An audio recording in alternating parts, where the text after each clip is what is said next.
Janabheri news కి స్వాగతం. ముందుగా ముఖ్యాంశాలు చూద్దాం.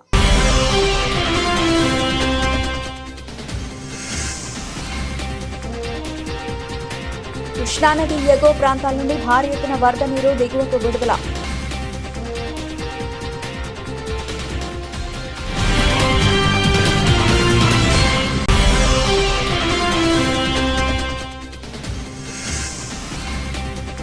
ప్రత్యేక అవసరాలున్న విద్యార్థులకు బోధించే ఉపాధ్యాయుల పోస్టులను భర్తీ చేయాలని డిమాండ్ చేస్తూ డీవైఎఫ్ఐ ఆధ్వర్యంలో ధర్నా చౌక్ వద్ద ఆందోళన.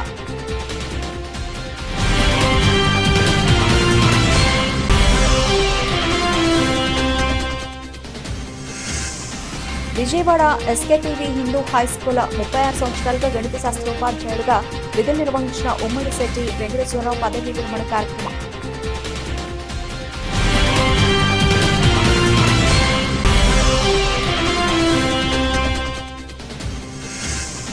టీటీడీ కళ్యాణ మండప ఆవరణలోని శ్రీ వెంకటేశ్వర స్వామి వారి ఆలయంలో 5 రోజులుగా జరుగుతున్న అష్టబంధన మహాసంరక్షణ కుంభాభిషేక మహోత్సవాలు.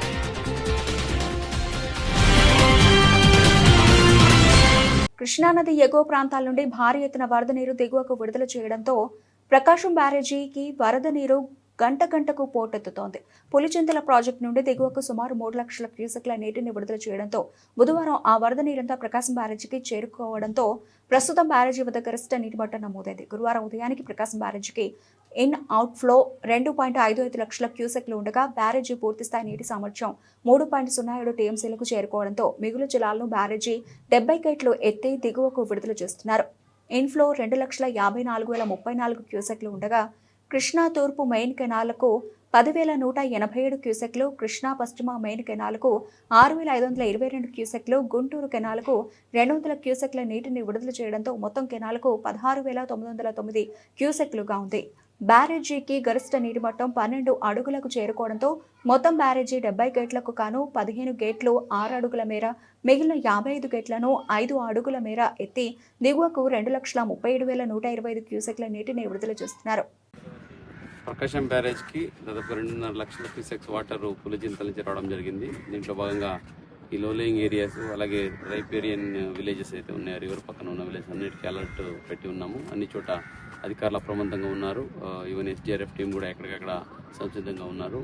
ఎక్కడ ఏమి ఇబ్బంది కలగకుండా పబ్లిక్కి అవేర్నెస్ క్రియేట్ చేయడం జరిగింది.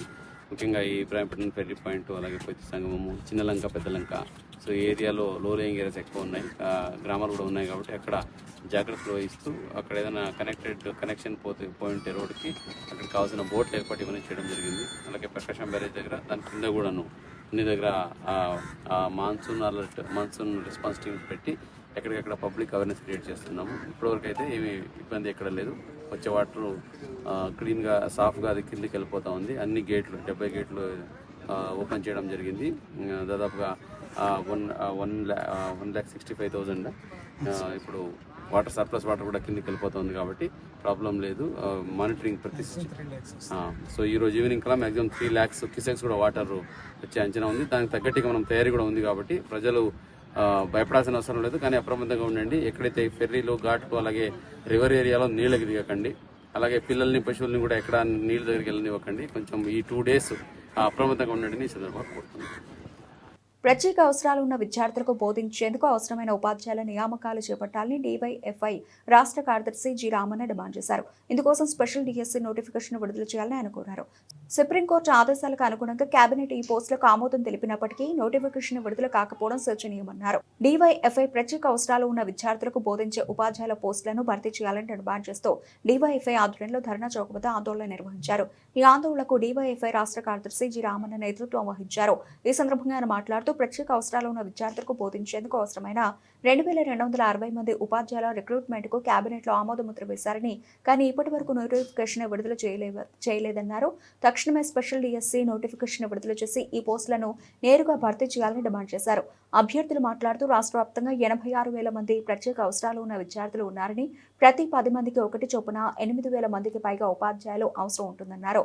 అనేక మంది లక్షలాది రూపాయలు వెచ్చించి ప్రత్యేక శిక్షణ పొందారన్నారు. స్పెషల్ డిఎస్సీ కోసం ఎదురు చూస్తున్న అభ్యర్థులను ప్రభుత్వం పట్టించుకోకపోవడం లేదని ఆవేదన వ్యక్తం చేశారు. వెంటనే స్పెషల్ డిఎస్సీ నోటిఫికేషన్ విడుదల చేసి నేరుగా ఈ పోస్టులను భర్తీ చేయాలని కోరారు. ముందుగా మీడియా మిత్రులందరికీ నమస్కారం. నా పేరు జి రామన్న, డివైఎఫ్ఐ రాష్ట్ర కార్యదర్శి. ఈరోజు రాష్ట్రంలో దాదాపు 80,000 మందికి పైగా ఒక ప్రత్యేక తరగతి సంబంధించినటువంటి పిల్లలకు చదువు చెప్పేటువంటి నిరుద్యోగులు ఈరోజు ఆందోళన చేస్తున్నాము. స్పెషల్ డిఎస్ మీద ఇప్పటికే 2019 నుంచి ఇప్పటిదాకా అనేక మంది నిరుద్యోగులు ఈ రాష్ట్రంలో స్పెషల్ ఎడ్యుకేషన్ చేసి డిఎస్ కోసం ఎదురు చూస్తున్నారు. చివరికి సుప్రీంకోర్టు కూడా గైడెన్స్ ఇచ్చేసింది. దాదాపు ఏప్రిల్ నెలలో రాష్ట్ర ప్రభుత్వ క్యాబినెట్ కూడా దాదాపు 2,260 పోస్టులకు ఆమోదం కూడా తెలిపింది. కానీ ఇప్పటిదాకా నోటిఫికేషన్లో మట్టుకు భర్తీ చేయడానికి ఇంకా ప్రభుత్వం చొరవ చూడడం లేదు. అందుకనే తక్షణమే DSC notification, special DSC education సంబంధించిన నోటిఫికేషన్ ఇవ్వాలనేది మా మొదటి డిమాండ్. రెండు, దీన్ని 100% రిక్రూట్మెంట్ డైరెక్ట్గా చేయాలనేటువంటిది మా రెండో డిమాండ్. ఎంచేతంటే ఈరోజు సుప్రీంకోర్టు గైడ్లైన్స్ కానీ లేదా నిరుద్యోగులకు జనరల్గా నోటిఫికేషను నిరుద్యోగులకు ఇవ్వాలి. అందుకని మేము అడుగుతుంది, నిజంగా అంతకుముందు ఎవరైతే ఆర్పి దాంట్లో ఉన్న వాళ్ళు ఉన్నారో కాంట్రాక్ట్ వాళ్ళకి ఏదైనా మీరు గౌరవ వేతనం ఇస్తారా, మాకు అభ్యంతరం లేదు. లేదా వాళ్ళకి ఇంకొంచెం వేతనం పెంచినా మాకు అభ్యంతరం లేదు. కానీ నిరుద్యోగులను పొట్టగొట్టి ఏదైతే ఉందో దాన్ని అది కరెక్ట్ కాదు.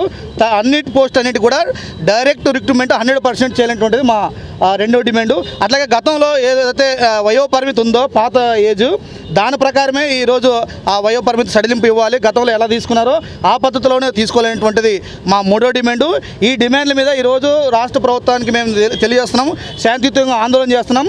ఈ స్పెషల్ డిఎస్సి మీద ఇప్పుడు వాస్తవానికి మిగతా వాళ్ళకల్లా చాలా అన్యాయమైనటువంటి వాళ్ళు, ఈరోజు చెవిటి వాళ్ళు, మూగవాళ్ళు, ఇట్లాంటి వాళ్ళు ఎవరైతే ఉన్నారో దివ్యాంగులు ఈరోజు రాష్ట్రంలో అట్లాంటి వాళ్ళందరికీ ఈరోజు వాళ్ళకి చాలా అవసరం విద్య.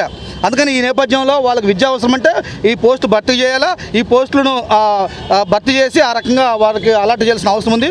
ఆ రకంగా రాబోయే రోజుల్లో రాష్ట్ర ప్రభుత్వం స్పెషల్ డిఎస్సి నోటిఫికేషన్ కనుక ఇట్లే సంబంధించి ఆర్టీ 2009 యాక్ట్ ప్రకారం మాట్లాడితే ప్రతి 10 మంది విద్యార్థులకు ఒక టీచర్ ఉండాలి, అది కూడా స్పెషల్ ఎడ్యుకేషన్ చేసిన వాళ్ళై ఉండాలి. కాకపోతే గవర్నమెంట్ ఏం చేస్తుంది, ఐఆర్టీలు అని చెప్పి చూపించి వాళ్ళకే పర్మనెంట్ చేసే విధంగా చూస్తుంది. కాకపోతే గవర్నమెంట్కి సుప్రీంకోర్టు ఆల్రెడీ 2021 గైడ్లైన్స్ ప్రకారం ఏం చెప్పిందంటే రాష్ట్రంలో దివ్యాంగ విద్యార్థులు మొత్తం అందరు కలిసి 86,000కు పైగా ఉన్నారు. బట్ దానికి ఆ ప్రొసీజర్ ప్రకారం చూసుకుంటే ఆ విద్యార్థి రేషియో తీసుకుంటే 6,880 పోస్టులు స్పెషల్ ఎడ్యుకేషన్ చేసి 1B వాళ్ళకంటే స్పెషల్ ఎడ్యుకేటివ్ వాళ్ళకి తీయాలి. 1,675 పోస్టులు స్పెషల్ ఎడ్యుకేషన్ చేసి 2B వాళ్ళకంటే స్పెషల్ బీఈడీ వాళ్ళకి చేసిన వాళ్ళకి తీయాలి. కానీ గవర్నమెంట్ ఇంతవరకు దీని మీద నిర్లక్ష్యం చేసుకుంటే ఈ సంవత్సరం వరకు తీసుకుంటూ వచ్చింది. మేము రీసెంట్గా కూటమి ప్రభుత్వం వచ్చిన తర్వాత నారా లోకేష్ గారు విద్యాశాఖ మంత్రి గారిని కలిసిన తర్వాత వారు చెప్పిన మాట ఏమిటంటే, మీకు ఈ జనరల్ డిఎస్సి అయిన వెంటనే స్పెషల్ ఎడ్యుకేషన్ మీద స్పెషల్ డిఎస్సి అంటే CWSN, children's with special needs. Special DSC అంటే ఇక్కడ గిరిజన విద్యార్థులకు కూడా వస్తుంది స్పెషల్ డిఎస్సి. అది కాదు మాకు కావాల్సింది. ఏంటి, ప్రత్యేక అవసరాలు గల పిల్లల విద్యకు బోధించుటకు. అంటే రాష్ట్రం మొత్తం మీద దివ్యాంగ విద్యార్థులు ఎట్లాంటి వాళ్ళు 86,000 మంది ఉన్నారు. వీళ్ళ కోసం మేము ప్రత్యేకించి RPWD 2016 యాక్ట్ ప్రకారం 21 మంది డిజేబిలిటీస్ ఉంటే ఆ డిజేబిలిటీస్ మీద మేము కోర్స్ చేయడం జరిగింది. లక్షలు ఖర్చు పెట్టి కోర్స్ చేసాం ఈ విద్యార్థులు బోధించడానికి. జనరల్లో పిల్లలకి ఎవరైనా సరే విద్య బోధిస్తారు, అది కామన్. బట్ మేమేంటంటే ఇలాంటి పిల్లలకి బోధించాలని చెప్పి మేము 2016 నుంచి ఈ రోజు వరకు పోరాడుతూనే ఉన్నాం. ఇంతవరకు ఒక్క పోస్ట్ శాంక్షన్ చేయలేదు.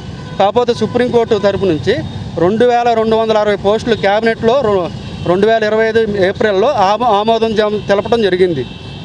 ఈ ఆమోదం తెలిపిన తర్వాత క్యాబినెట్ ఆమోదం తెలిపాక 1 మంత్ లోపు కంపల్సరిగా నోటిఫికేషన్ ఇవ్వాలి. ఆర్థిక శాఖ కూడా గ్రీన్ సిగ్నల్ ఇచ్చేసి నిర్దిష్ట ప్రణాళికతో విద్యార్థులకు విద్యాబోధన చేస్తూ నిబద్ధతకు మారుపేరుగా SKPV హిందూ హైస్కూల్ గణిత శాస్త్ర ఉపాధ్యాయులు ఉమ్మడిశెట్టి వెంకటేశ్వరరావు నిలిచారని స్కూల్స్ కమిటీ కార్యదర్శి KLV మోహన్ రావు కొనియాడారు. ఉమ్మడిశెట్టి వెంకటేశ్వరరావు గత 36 సంవత్సరాలుగా విద్యాసేవలో తరించి ఆదర్శప్రాయంగా నిలిచారని చెప్పారు. విజయవాడ SKPV హిందూ హైస్కూల్ 36 సంవత్సరాలుగా గణిత శాస్త్ర ఉపాధ్యాయుడిగా విధులు నిర్వహించిన ఉమ్మడిశెట్టి వెంకటేశ్వరరావు పదవీ విరమణ కార్యక్రమం హిందూ హైస్కూల్ ఆవరణలో నిర్వహించారు. ఈ కార్యక్రమానికి ముఖ్య అతిథులుగా విచ్చేసిన మోహన్ రావు హిందూ హైస్కూల్స్ కమిటీ ఉపాధ్యక్షులు అన్నం రామకృష్ణారావు, KBN కళాశాల సెక్రటరీ కరెస్పాండెంట్ తూనికండ్ల శ్రీనివాసులతో కలిసి తొలుత జ్యోతి ప్రజ్వలన చేసి కార్యక్రమాన్ని ప్రారంభించారు. అనంతరం కమిటీ ఉపాధ్యక్షులు అన్నం రామకృష్ణారావు మాట్లాడుతూ హిందూ హైస్కూల్కు సుమారు 125 ఏళ్ల ఘన చరిత్రలో వేలాది మంది విద్యార్థులను ఉన్నత స్థానంలో నిలబెట్టిన గురుతుల్యులు ఉండడం పాఠశాల గర్వకారణమన్నారు. కేబీఎన్ కళాశాల secretary and correspondent doctor Thonukuntla Srinivas మాట్లాడుతూ హిందూ హై స్కూల్స్ కమిటీ ఆధ్వర్యంలో పనిచేస్తున్న అన్ని ఇన్స్టిట్యూషన్స్లో నిబద్ధత అంకితభావంతో విధులు నిర్వహిస్తున్న ఉపాధ్యాయులు ఉండడంతో పాటు ఆధ్యాత్మిక ఆరోగ్య సేవా సంబంధిత ప్రత్యేక కార్యక్రమాలు సైతం నిర్వహిస్తున్నట్లు తెలిపారు. అనంతరం ఉద్యోగ విరమణ చేస్తున్న యు వెంకటేశ్వరరావు దంపతులను ఘనంగా సత్కరించారు. ఈ కార్యక్రమంలో SKPVV Hindu high school committee administration అధికారి డాక్టర్ వి నారాయణరావు, కేబీఎన్ కళాశాల ఎగ్జిక్యూటివ్ అధికారి N Srinivasarao, Hindu high school ప్రధానోపాధ్యాయుడు కంచర్ల శ్రీనివాసరావు, అసిస్టెంట్ ప్రధానోపాధ్యాయుడు ఎస్ భరత్ కుమార్, ఉపాధ్యాయుల ప్రతినిధి బ్రహ్మేశ్వరరావు, ఉపాధ్యాయులు తదితరులు పాల్గొన్నారు. ఈరోజు SKPV Hindu high school Kothapeta Vijayawada 1 టౌన్లో మా స్కూల్లో పనిచేసే ఉమ్మడి వెంకటేశ్వరరావు గారు పదవి విరమణ పండగలాగా చేసుకుంటున్నారు.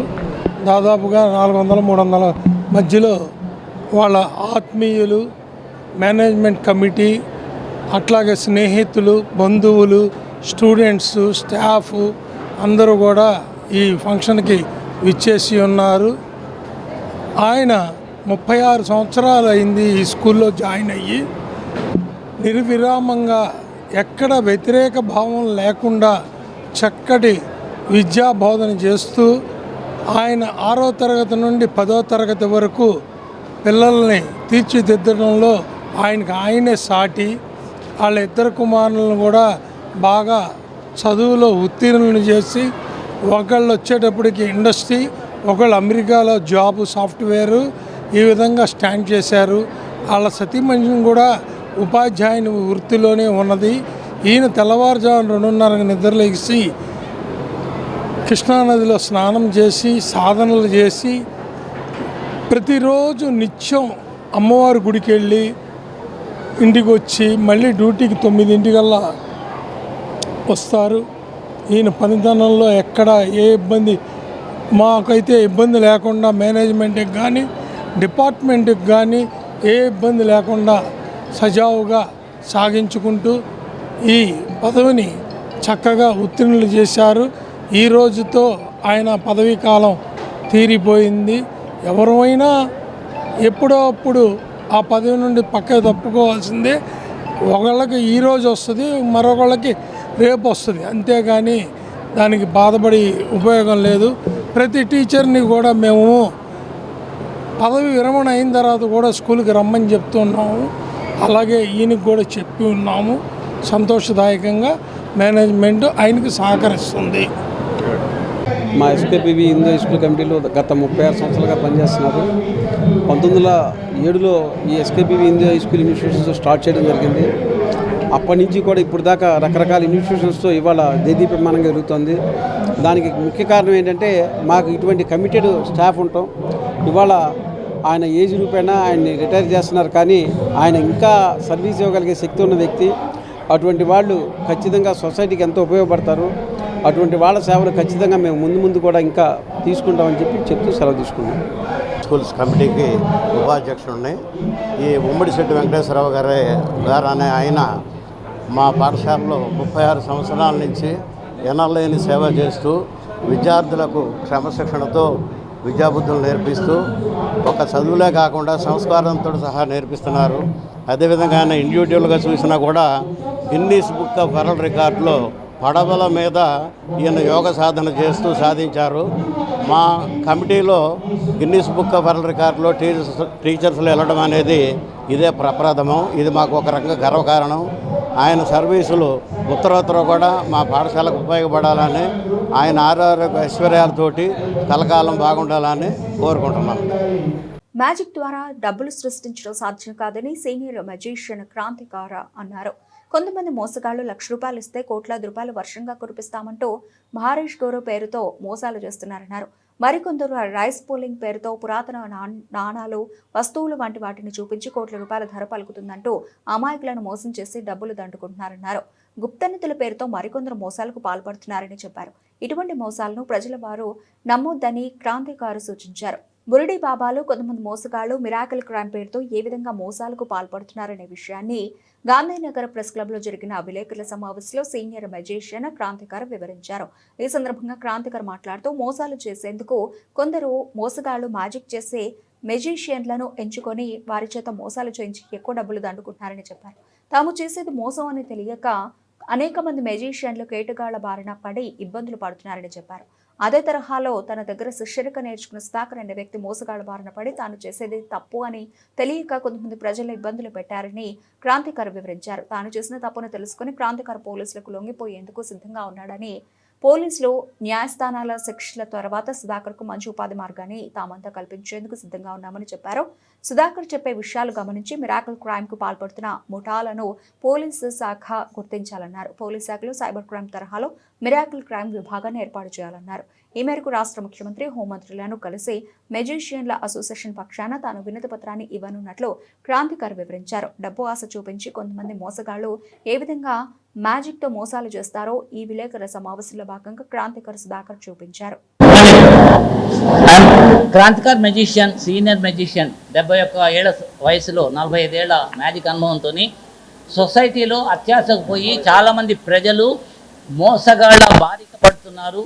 ఆ మోసాలు చేసే విధానాల్లో ఆర్పి రైస్ పుల్లింగ్ అని ఒక రాగి చెమ్ముని కొన్ని కోట్ల రూపాయలు విలువ చేస్తూనే ₹1,00,000 వసూలు చేసి వాళ్ళ దగ్గర మోసం చేస్తారు. ఆ చెంబు ఎందుకు పనికిరాదు. అలాగే బారిష్, ఒక గురువుని తీసుకొస్తారు, రూపాయల వర్షం కురిపిస్తారు. మీరు కనుక ఒక 25 లక్షలు ఇస్తే మీకు 100 కోట్ల వర్షం మీ ఇంట్లో కురిపిస్తాడు ఆయన అదే వాళ్ళకి చెల్లవు, గురువులకి చెల్లవు, మీకు చెల్తాయని చెప్పి వాళ్ళ 25 లక్షలు తీసుకొని ఆ మీడియట్స్ మాయమవుతారు. గురువుని మాత్రం ప్రదర్శనకు వాడుకుంటారు. ఆ గురువుకి కొంత డబ్బులు ఇచ్చి పంపించేస్తారు. ఈ మీడియట్స్ మాత్రం ప్రజల దగ్గర డబ్బులు తీసుకొని మాకు సమయం గురువు మాయమైపోయాడు, పారిపోయాడు అని చెప్తుంటారు.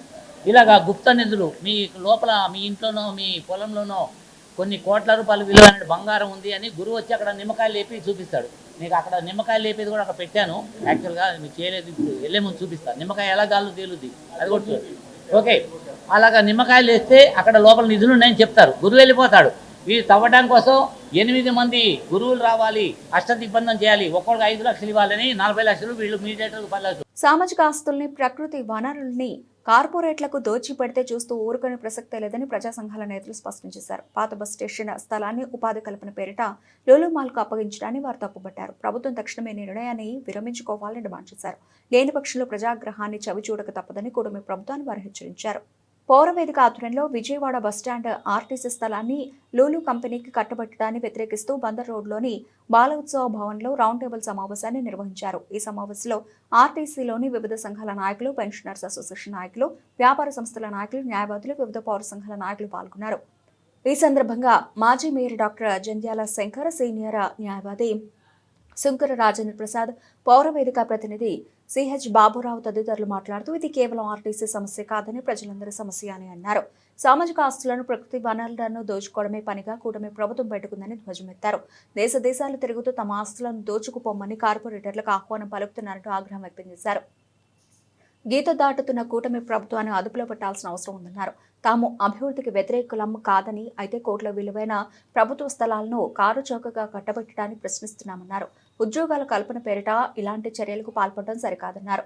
ఎన్నో దేశాల్లో ఉన్న లూలు మాల్కు ఇక్కడ స్థలాన్ని ఇచ్చిన దాఖలాలు లేవన్నారు. విజయవాడ వంటి అభివృద్ధి చెందుతున్న నగరాల్లో ట్రాఫిక్ సమస్య జటిలంగా మారుతోందని, ఇలాంటి తరుణంలో ఖాళీ ప్రదేశాల్లో పార్కింగ్ అవకాశం కల్పించాలని సూచించారు. ఉపాధి కల్పన పేరిట రాయలసీమలో 85 ఎకరాలను సోలార్ విద్యుత్కు కట్టబెట్టాలని మండిపడ్డారు. ప్రభుత్వ నిర్ణయంపై అన్ని ప్రజా సంఘాలను ప్రజల్లో కలుపుకొని ఆందోళన తీవ్రతరం చేస్తామని, అవసరమైతే న్యాయ పోరాటం సైతం దిగుతామని వారు హెచ్చరించారు. రౌండ్ టేబుల్ సమావేశంలో tax payers association, RTC union ప్రతినిధులతో పాటు వివిధ సంఘాల నేతలు పాల్గొన్నారు. అంతకు ముందున్నటువంటి ల్యాండ్ అలాట్మెంట్ పాలసీని మళ్ళీ రీకన్సిడర్ చేసి ఇచ్చినటువంటి జీవోది. మరి ఇవాళ వేటిని కూడా పాటించకుండా అడ్డగోలుగా అక్కడ విశాఖపట్నంలో లోగడ అలాట్ చేసినటువంటి ఆ 14 ఎకరాలే కాకుండా ఇక్కడ మళ్ళీ 4 ఎకరాలు 15 సెంట్లు ఇవ్వటం అనేది ఇది చాలా తప్పుడు నిర్ణయం. ఈ విధంగా ప్రజల సంపదని స్వార్థ ప్రయోజనాల కోసం కొంతమంది వ్యక్తులకు, సంస్థలకు కట్టబెట్టడం అనేది తప్పనిసరిగా మనం అందరం కూడా తీవ్రంగా వ్యతిరేకించాల్సినటువంటి అంశం. మీకు బహుశా ఉంటే ఇందులో పెద్దలు మన రాజేంద్ర ప్రసాద్ గారు ఉన్నారు, అట్లాగే ఇంకా కొంతమంది న్యాయ శాస్త్రంలో బాగా నాలెడ్జ్ ఉన్నటువంటి వారు ఉంటారు, వారు మాట్లాడతారు. నేను ఈ సందర్భంగా ఫీల్ అయ్యేది ఏంటంటే, కిందటిసారి మీకు గుర్తుంటే మన జస్టిస్ ఎన్వి రమణ గారు chief justice of Supreme Court of India ఉన్నప్పుడు హైదరాబాద్లో international arbitration and mediation centre అనేటటువంటిది ఒకటి నేషనల్ కాన్ఫరెన్స్లో అర్బన్ డెవలప్మెంట్ మీద నేను పార్టిసిపేట్ చేశాను. కొంచెం గొప్ప నేర్చుకున్నాను. నేను ఆ విషయంలో మాట్లాడతాను. అభివృద్ధి చెందే దేశాలు తీసుకోండి, అభివృద్ధి చెందుతున్న దేశాలు తీసుకోండి, అభివృద్ధి చెందని దేశాలు తీసుకోండి. కామన్గా నాకు కనిపించేది ఏంటంటే 32 దేశాలు తిరిగారు కాబట్టి చెప్తున్నాను. కమ్యూనిస్టు చైనాలో కానీ, రష్యాలో కానీ, అమెరికాలో కానీ పర్యావరణ పరిరక్షణకి ఎంత ప్రాధాన్యత ఇస్తారో ఎవరు గ్రహించట్లేదు. ఈ 75 సంవత్సరాలు దాటాక ఇండిపెండెన్స్ ముందు బ్రిటిష్ వాళ్ళు ఏ కార్యక్రమం గవర్నమెంట్ విశాలమైనటువంటి ఖాళీ స్థలాలు అంటే పెట్టారు. మళ్ళీ ఏదో ఎంజాయ్ చేయడం కోసం, ప్రజల కోసం ఖాళీ స్థలాలు అంటే పెట్టారు. ఇవాళ బెజవాడ వీధులు 4 లక్షలు 5 లక్షల మందికి సరిపోయింది, కానీ ఒక 12.5 మిలియన్ పీపుల్ సరిపోయేటువంటి రోడ్లు మనకి లేవు.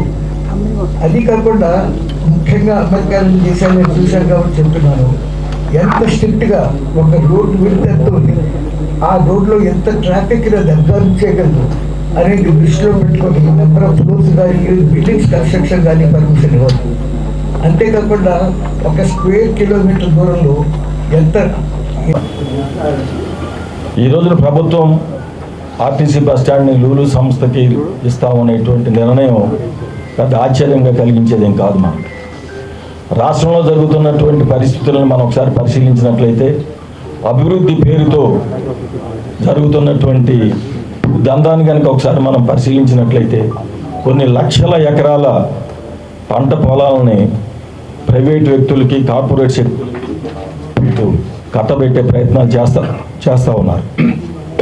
దాంట్లో భాగంగానే బెజవాడ బస్టాండ్, పాత బస్టాండ్ కూడా లూలు సంస్థకి ఇవ్వటం జరుగుతోంది అనేటువంటి మనం అర్థం చేసుకోవాలి. వీళ్ళకు ఉన్నటువంటి అధికారం ఏమిటి? ప్రైవేట్ ఆస్తులు కానీ, పబ్లిక్ ఆస్తులను కానీ ప్రైవేట్ సంస్థలకి, కార్పొరేట్ సంస్థలకి దారాదత్తం చేసేదానికి వీళ్ళకు ఉన్నటువంటి హక్కు ఏమిటి అనేటువంటి మనం ప్రశ్నించాల్సినటువంటి అవసరం. సరే, అనేక విషయాలు దీనివల్ల వచ్చేటువంటి ప్రజలందరికీ ఏపీపీటీడీ ఎంప్లాయీస్, ఆర్టీసీ ఎంప్లాయీస్ను ఏఐటీసీ తరఫున హృదయపూర్వక ధన్యవాదాలు తెలియజేస్తున్నాం. ఈ కార్యక్రమానికి హాజరైనటువంటి ప్రముఖ పెద్దలందరూ, రాజకీయ నిపుణులు, రాజకీయ పెద్దలు, అలాగే న్యాయవాదులు, అలాగే మాజీ మేయర్ గారికి, అలాగే హాజరైన వివిధ ప్రజా సంఘాలు, రాజకీయ పార్టీ నాయకులందరికీ ఆర్టీసీ ఎంప్లాయీస్ రాష్ట్ర కమిటీ తరఫున ప్రత్యేక ధన్యవాదాలు తెలియజేస్తూ, చాలా బాధాకరమైన విషయం, ఇవాళ కూటమి ప్రభుత్వం రావాలని ప్రధానంగా ప్రజల కోరిక ఏమైనప్పుడు కూడా గత ప్రభుత్వంలో ఉన్న ఇబ్బందులు దృష్ట్యా ఉద్యోగులు అయితే మాత్రం ప్రథమ భూమికి పోషించడం మాత్రం వాస్తవం. కూటమి ప్రభుత్వం వస్తే ఆర్టీసీకి ఏదో చేస్తుంది, 20 లక్షల ఉద్యోగాల్లో ఆర్టీసీలు కూడా ఎంతో కోటా వస్తుందని చెప్పేసి ఆశగా ఎదురు చూస్తున్న సమయంలో మా ఆస్తుల మీదే ప్రైవేటు వ్యక్తులు దారాదత్తం చేసే పరిస్థితి ఉంది. ఈరోజు కొత్త ఏం కాదు. వాళ్ళు ఎన్టీఆర్ గారి ప్రభుత్వంలో ప్రైవేటు బస్సులని జాతీకరణ చేసి ఆర్టీసీని విస్తరింపజేస్తే సిబిఎన్ గారు ఆర్టీసీని ప్రైవేటు పరంలో తీసుకెళ్లే ప్రయత్నాలు చేస్తున్నారే ఉన్నది వాళ్ళందరిలో భయాందోళన చెందుతుంది. మేము కూడా మా యూనియన్గానే భావిస్తున్నాం. ప్రధానంగా ఇవాళ రాష్ట్ర వ్యాప్తంగా చూస్తుంటే గతంలో తెలుగుదేశం ప్రభుత్వం హయాంలోనే గన్నవరం ఎయిర్పోర్ట్కి అందుబాటులో ఉన్నటువంటి గుంటూరు నగరంలో ఉన్న పలు పౌర సంస్థల నేతలు, వామపక్ష భావాలు ఉన్న వ్యక్తులు, సంస్థలు అందరూ హాజరు కావటం గొప్ప పరిణామం. సరే జనచైతన్య వేదిక ఈ ప్రభుత్వం, ఈ కూటమి ప్రభుత్వం ముందుకు రావడంలో, విజయం సాధించడంలో చాలా క్రియాశీలక పాత్ర పోషించాం. ఈరోజు అంత పాత్ర పోషించాల్సిన పరిస్థితికి వచ్చిందో ఈరోజు గత 14 నెలల పాలన చూసిన తర్వాత బాధాకరంగా ఉంది. అవినీతికి చిరునామాగా మారింది. ఈరోజు రేషన్ బియ్యంలో అవినీతి కానొస్తుంది, మద్యం షాపుల్లో అవినీతి కానొస్తుంది, మైనింగ్లో అవినీతి కానొస్తుంది. ఈ నిర్ణయం మరి విజయవాడ పాత బస్టాండ్ స్థలాన్ని లూలు సంస్థకి ఒక షాపింగ్ మాల్ నిర్మాణం చేయడానికి కేటాయించాలి అనేటువంటిది, ఆ నిర్ణయానికి వ్యతిరేకంగా ఇక్కడ పౌర సంఘాలు రౌండ్ టేబుల్ సమావేశాన్ని ఏర్పాటు చేయడం జరిగింది. దీనికి వ్యతిరేకంగా ప్రజలందరూ చర్చల్లో పాల్గొంటా ఉన్నారు. మేము ప్రభుత్వానికి కొన్ని విషయాలను అడగదలుచుకున్నాం. సామాజిక ఆస్తుల్ని, సామాజిక సంపదని ప్రైవేట్ వ్యక్తులకి మీరు ఏ విధంగా కట్టబెడతారు అనేటువంటి, మీరు సామాజిక ఆస్తులకి ధర్మకర్తలుగా వ్యవహరించాలి తప్పితే మీ ఇష్టరాజ్యం వచ్చినట్లుగా మీ సొంత సొమ్ములాగా, మీ తాతగాడి ముల్లిలాగా ప్రైవేట్ వ్యక్తులకి, కార్పొరేట్ శక్తి విలువైనటువంటి ఆర్టీసీ పాత బస్టాండ్ స్థలాన్ని విశాఖపట్నం బీచ్ రోడ్లో 13.5 ఎకరాలైనటువంటి విలువైన స్థలాన్ని లూలు ఇంటర్నేషనల్ మాల్ సంస్థకి కేటాయించాల్సిన అవసరం ఏముంది? వ్యాపార సంస్థలకి కోట్ల రూపాయలు గడించుకోవటానికి ప్రజల యొక్క స్థలాలని కట్టబెట్టే అధికారం ఈ ప్రభుత్వానికి ఎవరిచ్చారు? ఉచిత ఆర్టీసీ బస్సు పథకం వచ్చే నెలలోంచి తీసుకొస్తామని చెప్తున్నారు. బస్టాండ్లు పెంచాలా, ఉన్న బస్టాండ్లు అమ్మేయాలా? ఆర్టీసీని ప్రైవేట్ పరం చేయాలా, ప్రభుత్వ రంగంలో ఉంచాలా? స్థలాలని ప్రైవేటు వాళ్ళకి ఇవ్వటం అంటే అవి ప్రైవేట్ పరం చేయడానికి సిద్ధమవుతా ఉన్నారు.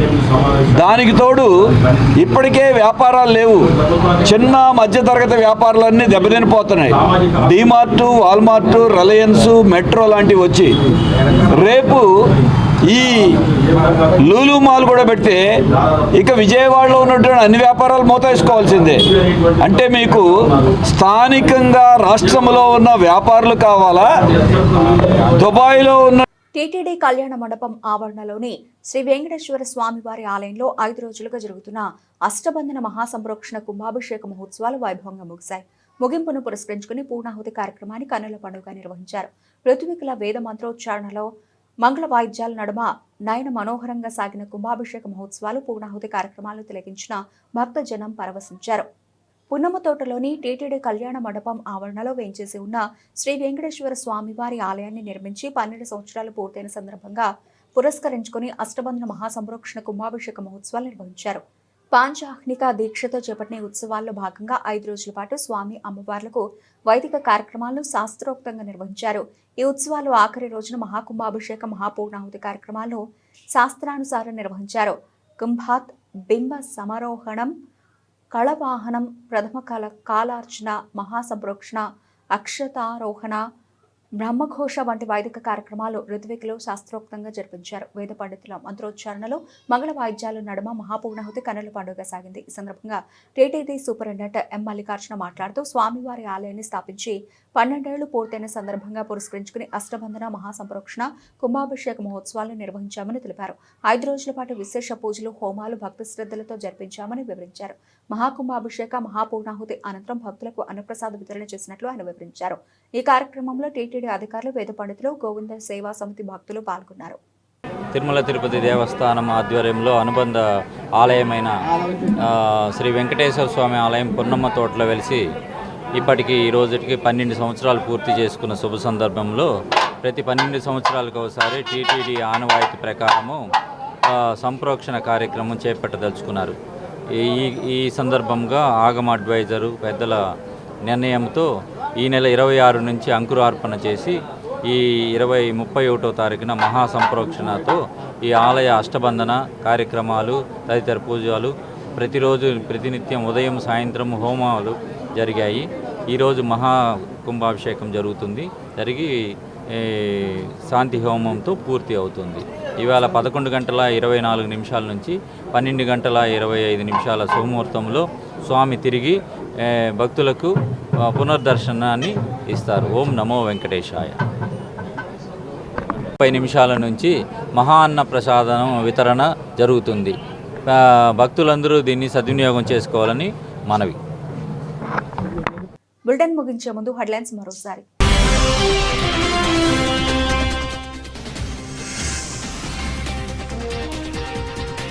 కృష్ణానది ఎగువ ప్రాంతాల నుండి భారీ ఎత్తున వరద నీరు దిగువకు విడుదల.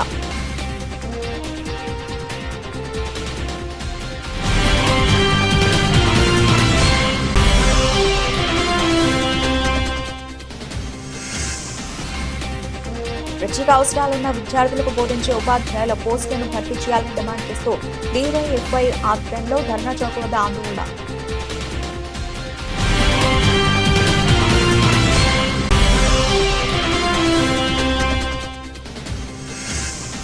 విజయవాడ SKTV హిందూ హైస్కూల్ 36 సంవత్సరాలుగా గణిత శాస్త్ర ఉపాధ్యాయులుగా విధులు నిర్వహించిన ఉమ్మడి శెట్టి వెంకటేశ్వరరావు పదవీ విరమణ కార్యక్రమం.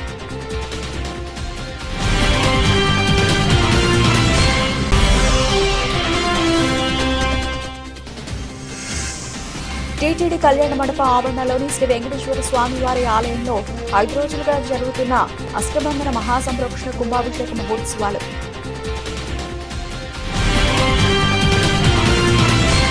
ఇవి ఇప్పటివరకు నచ్చిన అప్డేట్స్. మరిన్ని అప్డేట్స్తో మళ్ళీ కలుద్దాం. అంతవరకు సెలవు. నమస్తే.